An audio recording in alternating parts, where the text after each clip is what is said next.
Good day, everybody. Let me move that out the way. I hope everyone is doing well. Well, I don't like that. I don't think it's doing much anyway. Okay, as you can see, I am somewhere else today. I'm at my sister's house in her kitchen. We make it happen the way we got to make it happen, y'all. You know what I'm saying? Yes. So, good day, everybody. Welcome to Morning Sip with Red Melissa. I am Red Melissa, and it is wonderful to be with you all today. I hope everyone is doing well. I am getting myself together. I'm getting myself together. Y'all funny. Sekou said, "Where you at?" Stacy said, "Studio C." Let's call this Studio E for my sister Erica. We'll call it Studio E. Or Studio K for the kitchen. I don't know.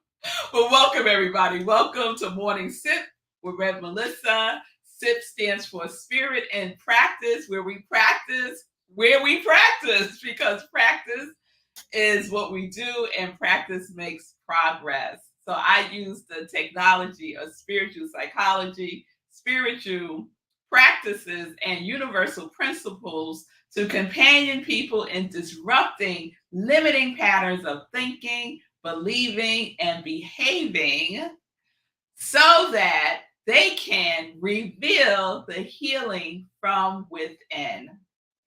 This is my passion. This is my ministry of joy, where I support people in living life in joy, connected to their yes.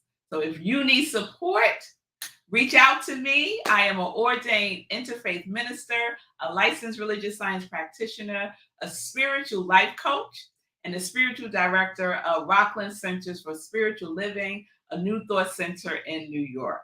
So you can reach me at my social media. I am Red Melissa on Facebook and on Instagram, and we can set up some time to talk if you need support.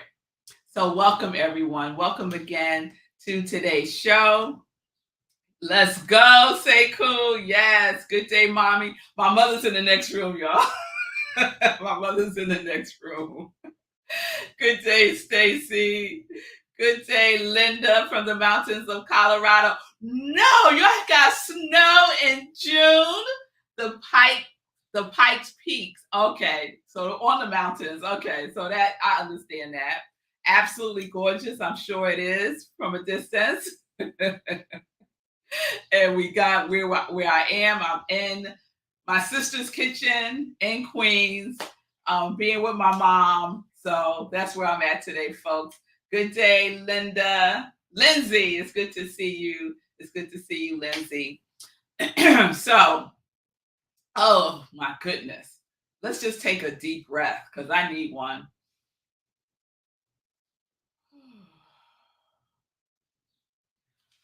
All right. So I was trying to load stuff up to show you some things, but I gotta delete some stuff because we don't have any more space to load up pictures and stuff. So I gotta go back and delete some things because I wanted to show you a picture so that you can see what today's new series is. I'm going to type it in. Let me make sure I'm spelling it right. Okay. It's even telling me we got too many banners. All right. So I can't delete some banners. So I'm going to do that real quick. And we're going to put in the name of our new series. So,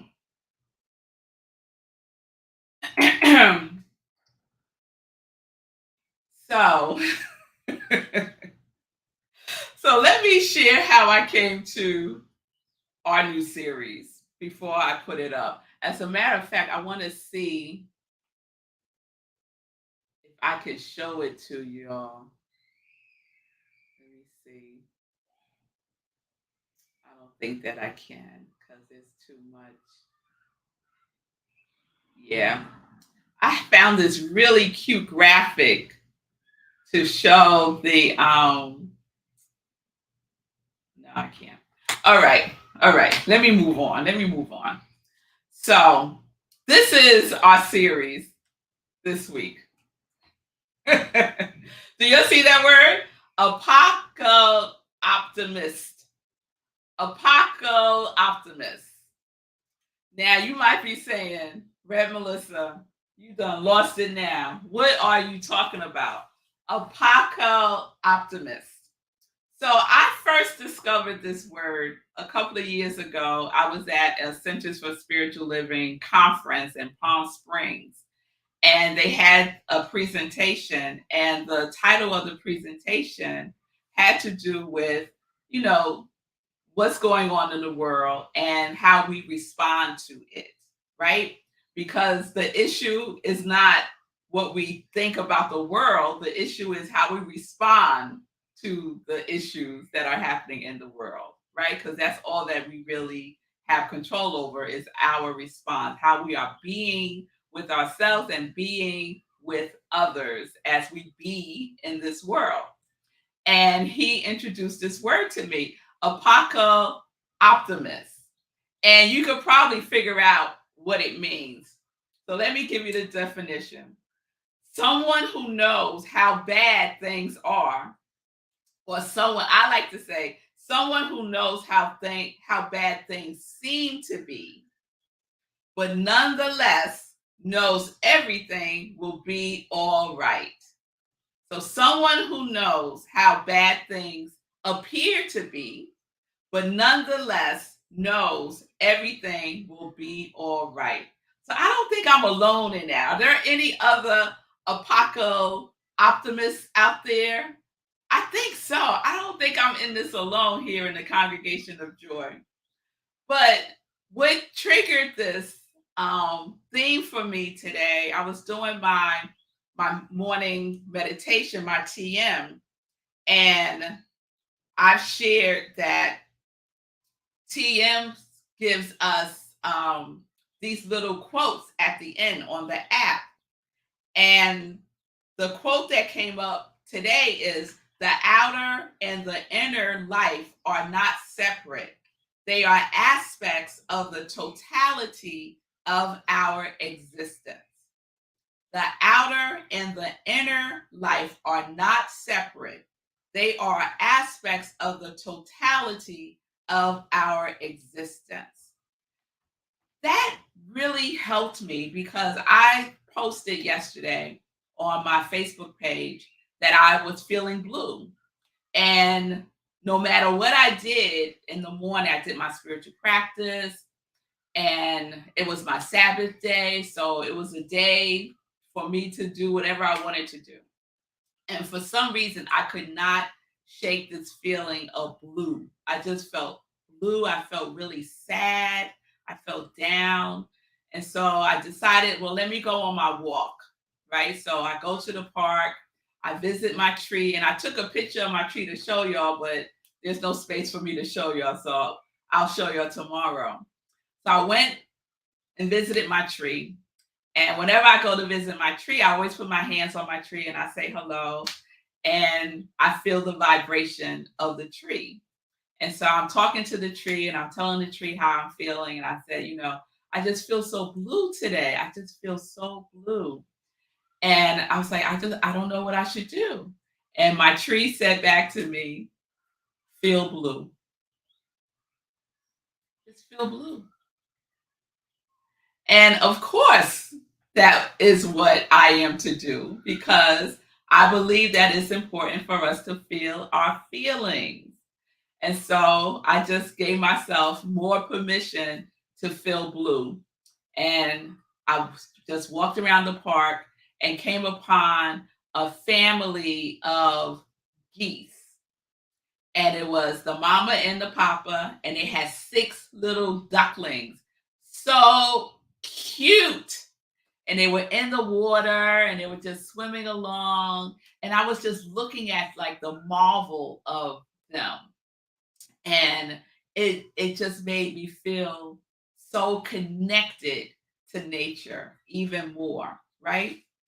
So that was one thing. The second thing that kind of triggered my blueness was the wildfires. I really think the air quality had a physical impact on my body. I really do. And because it was so bad. And Wednesday, I got so sick. I was so sick on Wednesday, physically sick on Wednesday. And it was from the air. I'm convinced of that. And so I think that also contributed to these feelings of blue, and just knowing that these wildfires are happening and the impact that they're having on people. And then I started thinking about, when this was happening, when the smoke and the poison was in the air in New York on Wednesday, Thursday, Friday, Saturday, and it steadily has gone down. The air quality has steadily gone down, but it's still not great, y'all. Don't get it twisted. It's still not great. Um, I kept thinking about, like, on Wednesday when the air quality index was over 400. It was 484. Anything over 250 is considered dangerous. I kept thinking about all the unhoused people who are out on the street. Where are they going to get some protection from this air? And that made me really sad. That made me feel really sad because I'm in my house, I'm closing the windows and doing all the things, and smoke, the smell of smoke is still coming in. The minuscule particles are still coming in, and I'm indoors. So I was just imagining the unhoused people and just praying that they had some cover and some protection. So that was another thing. So you can see how things started piling up for me in a apocalyptic way, right? Like, is this, like, people were saying this is the end of days, and all those things when the sky turned orange. And then it didn't help, probably didn't help that on Sunday, Marco and I decided we were going to catch up on The Walking Dead because we were fans. When it first came out, we have been fans for The Walking Dead, but we never watched the last season, right?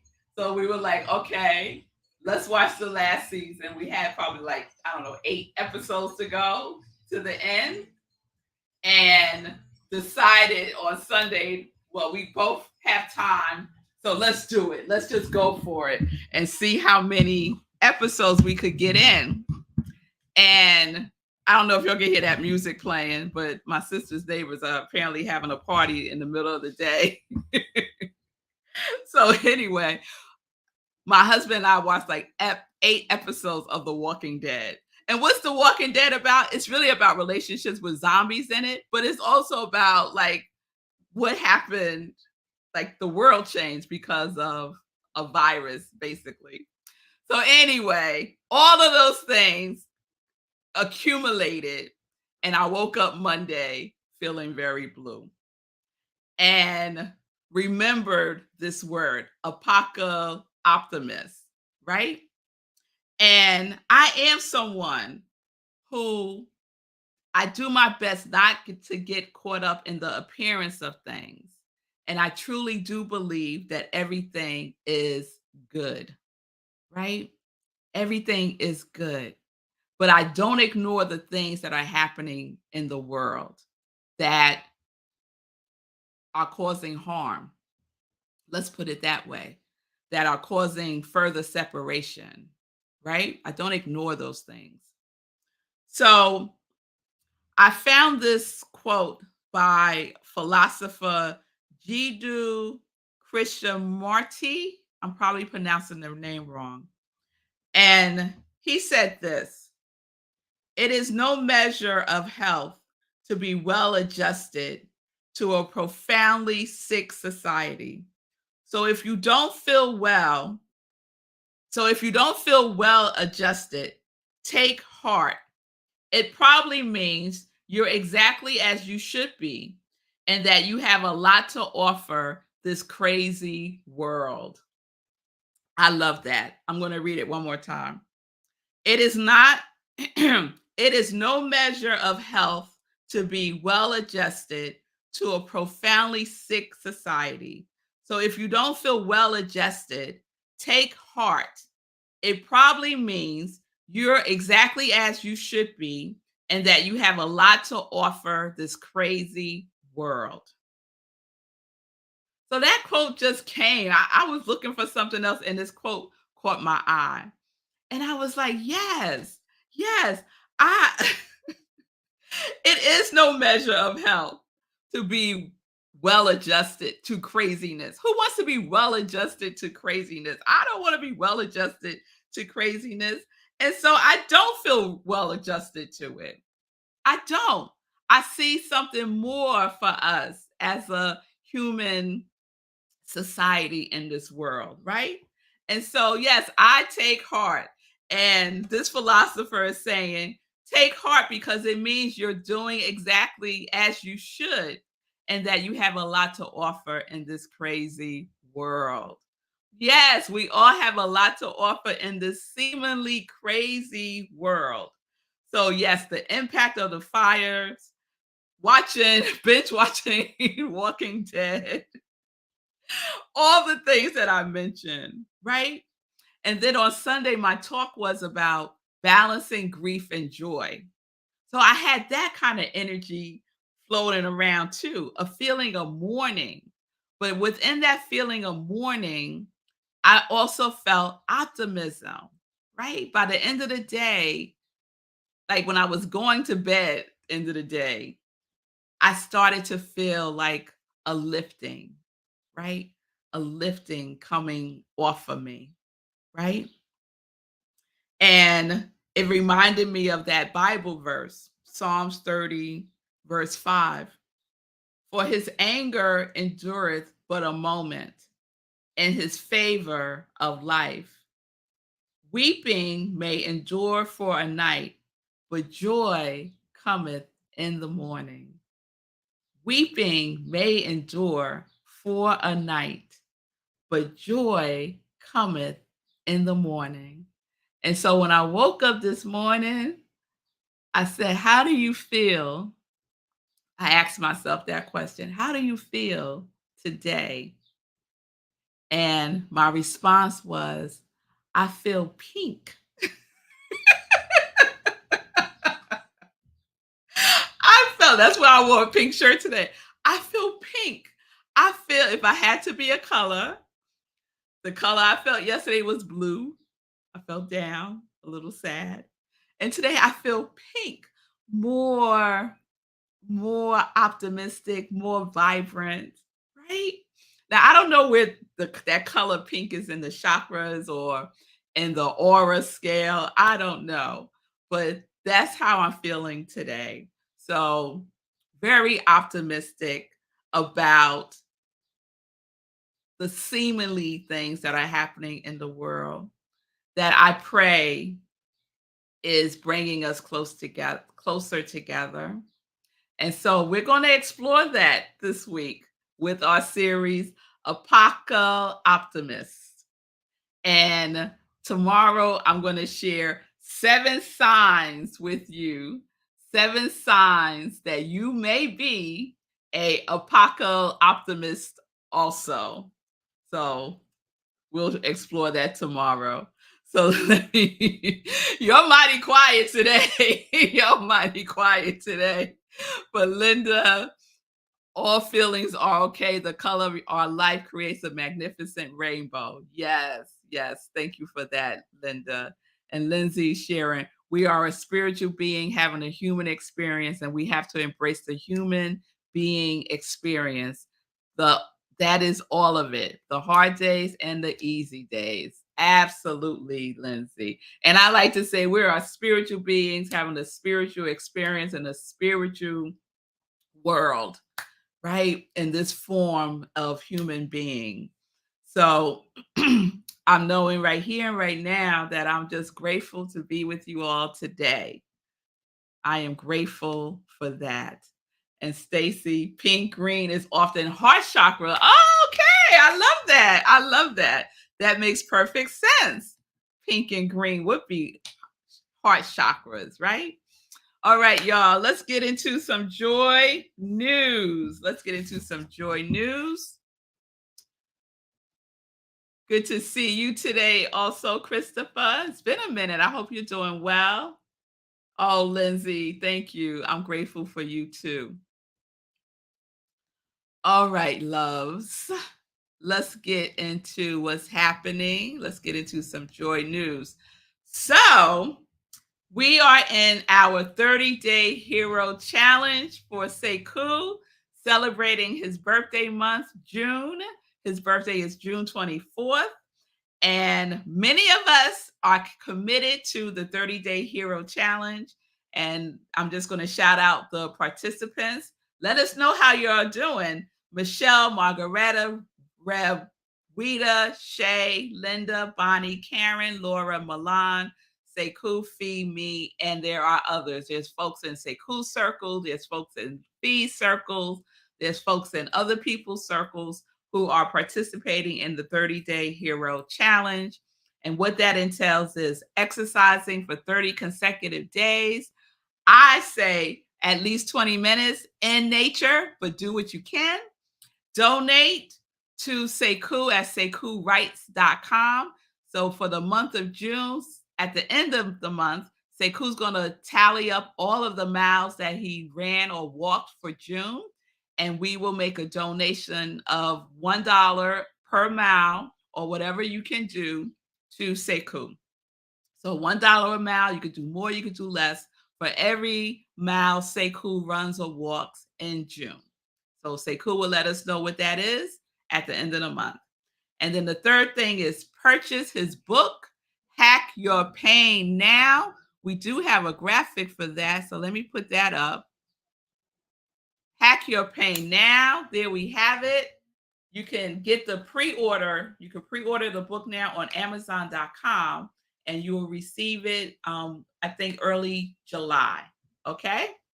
So those three things: exercise daily in June, purchase Hack Your Pain Now, and donate to Sekou Writes.